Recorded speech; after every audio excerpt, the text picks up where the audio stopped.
First of all, I want to thank Partido Popolare for the extreme hospitality. I want to thank President Manfred Weber for the strong solidarity with Ukraine and great leadership, for the President Ursula von der Leyen, for all the presidents, prime ministers, leaders of the opposition, on behalf of Ukrainian citizens, on behalf of Ukrainian soldiers, on behalf of the Ukrainian volunteers, let me thank you for the unwavering and strong support of Ukraine.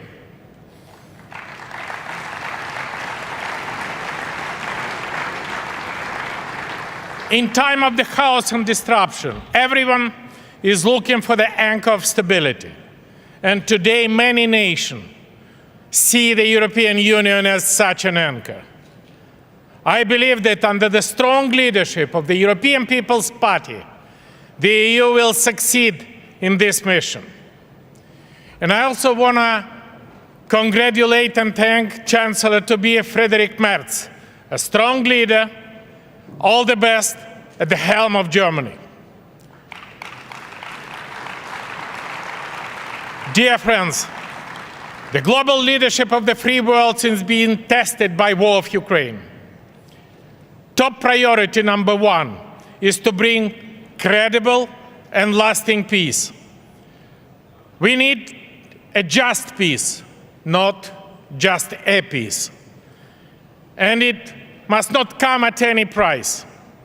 We need the peace through strength, not the peace through business. And no peace through capitulation and appeasement to aggressor. Many talk today about the Crimea. We have nothing to talk about. Crimea is Ukraine. And for me, this is a symbol of the international law and security. Our top priority number two is to use maximum next 3 years to strengthen our political, economic, and military resilience. We should be prepared to any scenario. All of us has witnessed the scale of disruption of everyday life here by Spain yesterday by electricity shortage. Millions of Ukraine had lived through it last 3 years. We in Ukraine have experienced to share how to deal with the blackout and on how to fight our enemy, our joint enemy. In this challenging geopolitical environment, our unity and common position is the only guarantee to success. Therefore, there is a need for the strong European consensus on, first, non-recognition policy of illegal annexation of the Crimea, Donetsk, Lugansk, Zaporizhia, and Kherson regions. Thank you. And I call on the EPP parties to push the national parliament for adoption of the relevant resolution for non-recognition. Deployment of the Western military contingent in Ukraine under the coalition of willing as a deterrence.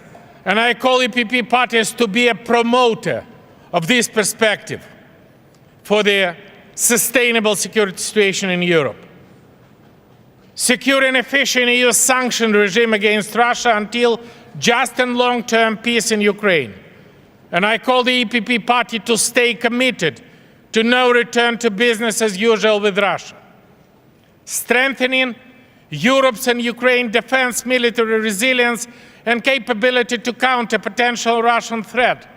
And I call EPP to push 0.25% of the GDP worth of military assistance in Ukraine. Pushing forward EU accession talks with Ukraine, merit-based undoubtedly, and I call EPP to push opening negotiation chapters now and securing democracy and rule of law in Ukraine, in time and after the war. And I would call you to send strong message and encourage the Ukrainian authority to consolidate political unity, the rule of law, multi-party pluralism and right of the opposition in Ukraine, and to stop politically motivated prosecution or illegal use of sanctions against the opponent. EPP must lead in forging such a European consensus, including by adopting the strong and ambitious Congress resolution on support of Ukraine. Thank you.